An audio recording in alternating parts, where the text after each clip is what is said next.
अरे तो तूने झूठ क्यों बोला कि रबड़ी खत्म हो गई है? लेकिन मालिक उसमें तो छिपकली गिर गई थी ना। हाँ तो तेरा क्या जा रहा था? तूने तो रबड़ी में से छिपकली हटाकर रबड़ी उसको देनी थी ना। उसको थोड़ी ना पता था कि रबड़ी में छिपकली गिर गई है। अब तू जा यहां से और किसी और जगह काम ढूंढ। और हाँ, तेरे इस किए की सजा यह है कि मैं तुझे तनख्वाह भी नहीं दूंगा, समझा? जा। ऐसा मत बोलो मालिक, मेरे बच्चे घर पर भूखे बैठे हैं। तो मैं क्या करूं? चल अब निकल यहां से।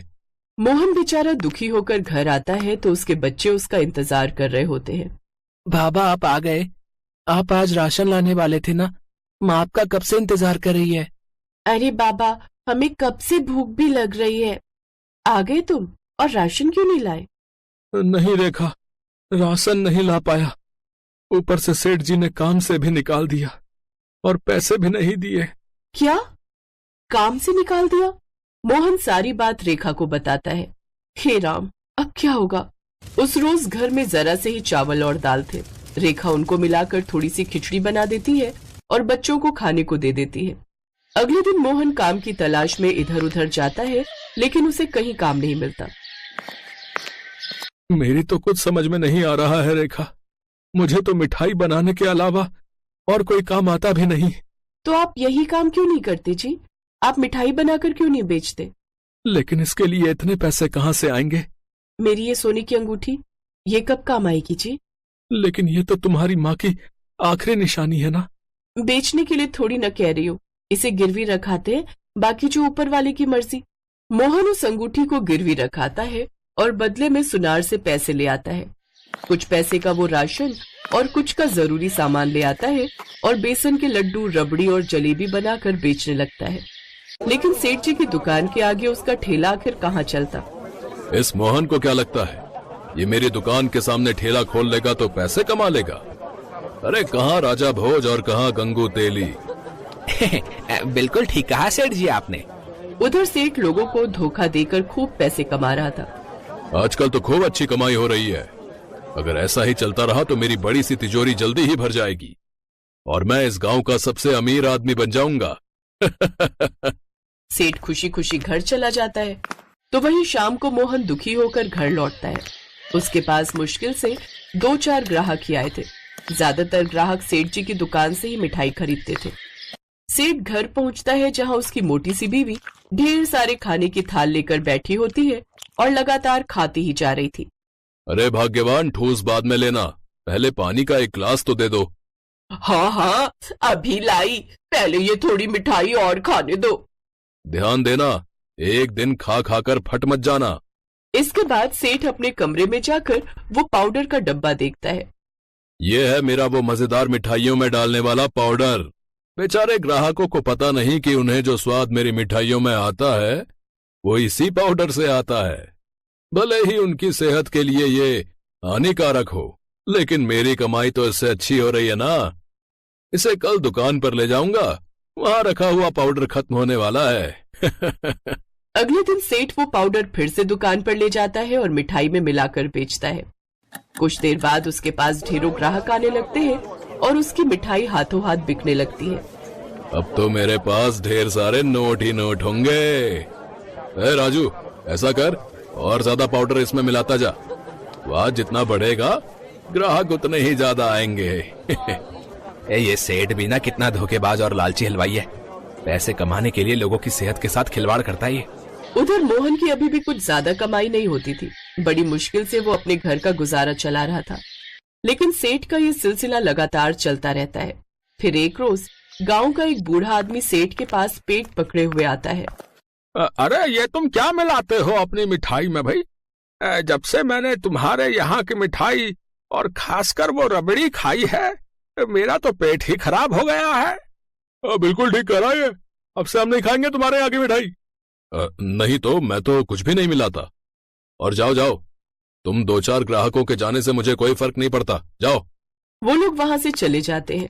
उधर एक रोज उदास मन से मोहन घर लौट रहा था, तो वो उदास होकर एक पेड़ के नीचे बैठ जाता है। तभी उसके पास एक बूढ़ी अम्मा आती है।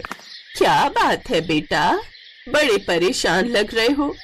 क्या बताऊं अम्मा, सेठ ने काम से निकाल दिया है और खुद की मिठाई बनाकर बेचता हूँ तो कोई ग्राहक नहीं आता। तू परेशान मत हो, ये ले, ये केसर, ये जादुई केसर है। जब भी तू इसकी मिठाइयाँ बनाकर बेचेगा ना, तो देखना तेरा धंधा कैसे तेजी से चलता है। वो बूढ़ी औरत एक बड़ा सा केसर का डब्बा देकर वहां से गायब हो जाती है। मोहन हैरान रह जाता है। घर आकर वो सारी बात अपनी पत्नी को बताता है। अब वो अगले दिन जब मिठाई बनाते हैं तो उसमें थोड़ा केसर मिला देते हैं, जिससे उसमें से बहुत अच्छी महक आती है। वाह जी, ये तो बहुत ही स्वादिष्ट है। क्या मिठाई है! ऐसी स्वादिष्ट मिठाई तो पहले कभी नहीं खाई मैंने। वाह रेखा, खुशबू भी बहुत अच्छी आ रही है और साथ ही इसका स्वाद भी बहुत बढ़िया है। अब बस ये देखना है कि ग्राहक इसकी खुशबू से खींचे चले आते हैं या नहीं। अगले दिन से मोहन जब मिठाइयाँ बेचने जाता है तो उसके ठेले से आ रही खुशबू से सब लोग उसके पास खींचे चले आते हैं। अरे वाह, ये सामने उस मोहन भाई साहब के ठेले से तो बड़ी अच्छी खुशबू आ रही है। मोहन भैया, ये बेसन के लड्डू देना तो।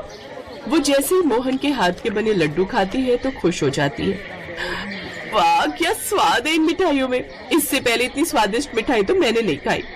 ये सुनकर अब और भी ग्राहक उसकी दुकान पर आने लगे और अब उसकी खूब बिक्री हुई। सुना है उस सेठ हलवाई की दुकान की मिठाइयों से लोगों के पेट खराब हो रहे हैं। तभी राजू वहां आता है। बिल्कुल ठीक सुना है आपने। राजू, तू? वो सेठ आप लोगों की सेहत के साथ खिलवाड़ करता है और उसमें कोई मिलावटी पाउडर मिलाता है। अब उसका साथ देकर मैं उसके पाप का भागीदार नहीं बन सकता। ये बात सुनते ही सभी गांव वालों का गुस्सा 7वें आसमान पर आ जाता है और वो सेठ की दुकान में तोड़फोड़ करके उसकी सारी दुकान तोड़ देते हैं। सेठ की सारी दुकान का सत्यानाश हो जाता है। इधर मोहन का ठेला अब अच्छा चलने लगता है। उसका काम काफी बढ़ जाता है। वो राजू को भी अपने साथ ही मिला लेता है और अब मोहन और राजू दुकान खरीद लेते हैं और उसमें तरह तरह की मिठाइयाँ बनाकर बेचने लगते हैं। कुछ ही समय में वो दोनों खूब तरक्की करते हैं और खूब पैसे कमाने लगते हैं।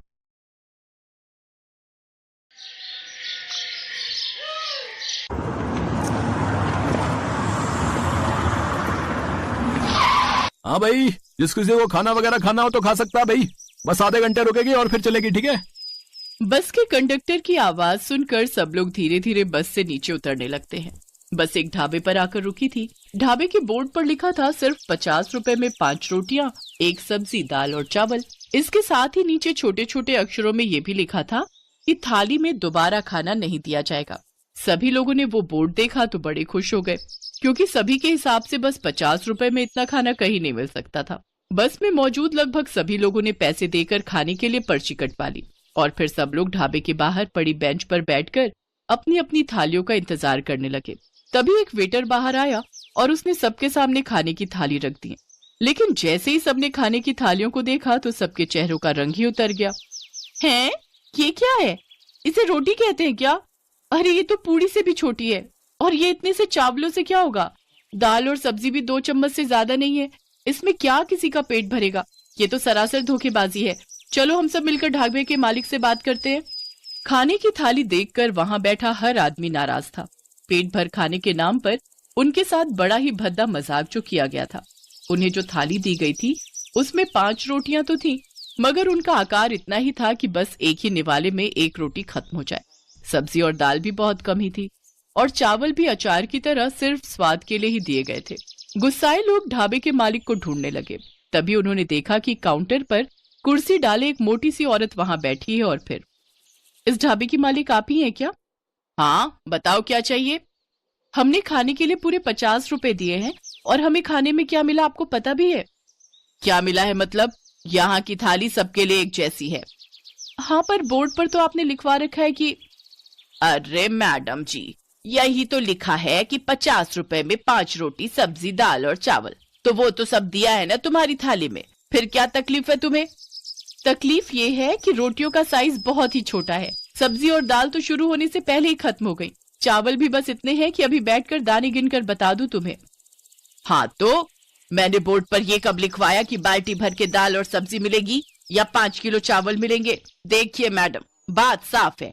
रोटियां भी हमारे यहाँ इतनी ही बड़ी बनती हैं। अब पेट भरता है तो ठीक, वरना एक थाली का और कूपन कटा लो। दिक्कत कहाँ है? अरे ये तो सरासर गुंडागर्दी है। ओए, गुंडई की बात मत करना, समझी ना? बहुत आते हैं और रोज आते हैं तेरे जैसे, इसीलिए मैंने भी लठैत रखे हैं अपने साथ। वैसे तेरे लिए तो मैं अकेली ही काफी हूँ। बोलाऊं क्या बाहर निकल के?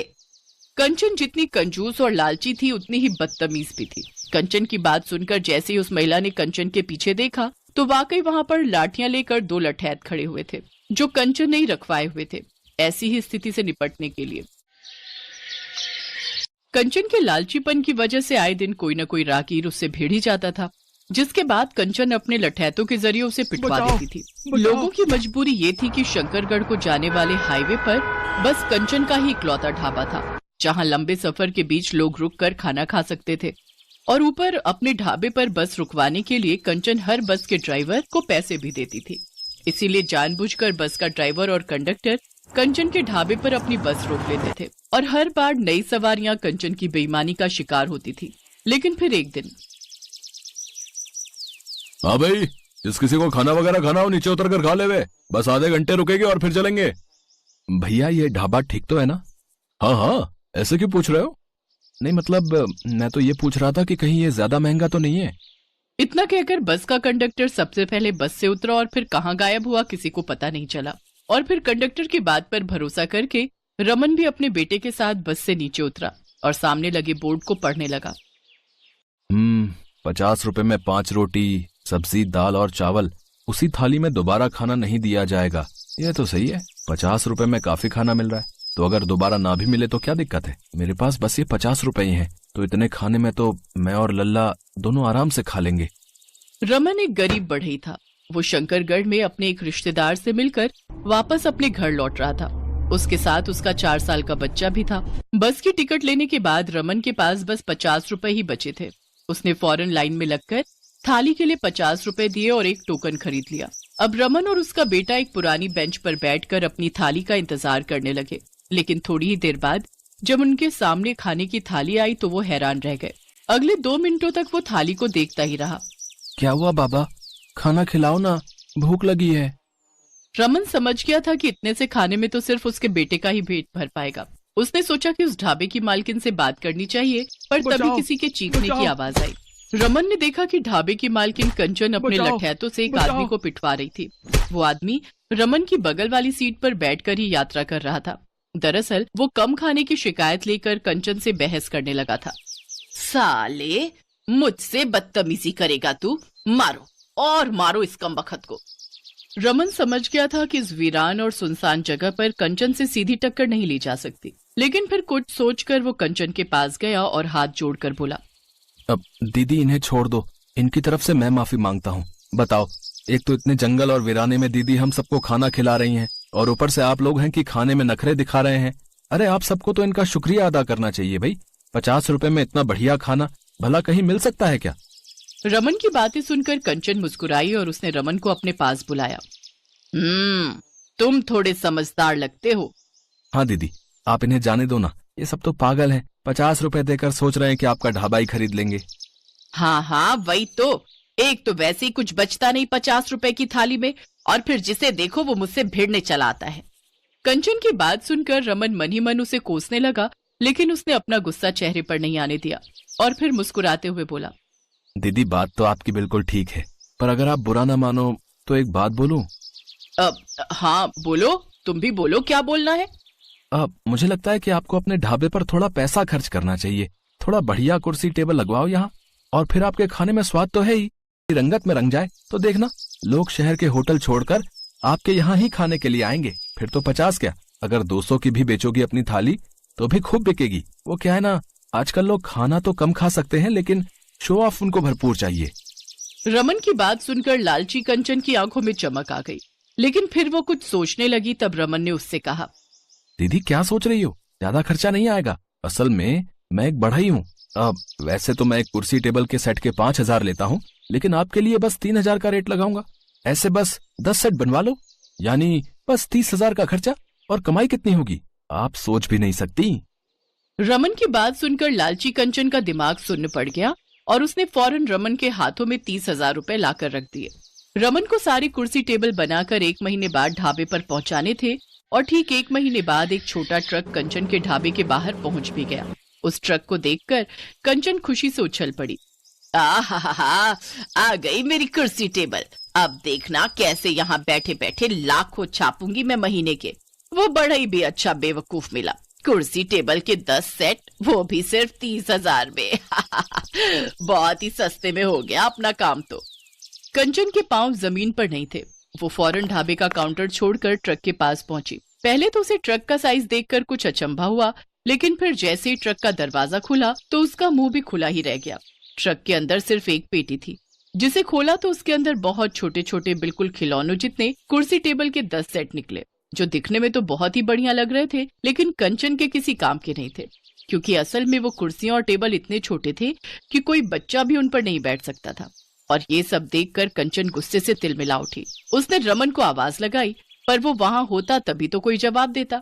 हालांकि पेटी के अंदर उसने कंचन के लिए एक चिट्ठी भी छोड़ी थी, जिसे खोलकर कंचन ने पढ़ना शुरू किया। क्यों दीदी, कैसे लगी आपको कुर्सी टेबल? वैसे आपकी थाली के हिसाब से तो कुर्सी टेबल का साइज ठीक ही रहेगा। बाकी आप देख लेना, अगर काम चलता हो तो चलाना, वरना फिर से बनवा लेना, दिक्कत कहाँ है? ठीक है दीदी, राम राम। कंचन के पास गुस्सा पी जाने के सिवाय और कोई चारा नहीं था, क्योंकि अब ना तो रमन उसकी पहुंच में था और ना ही उसके 30,000।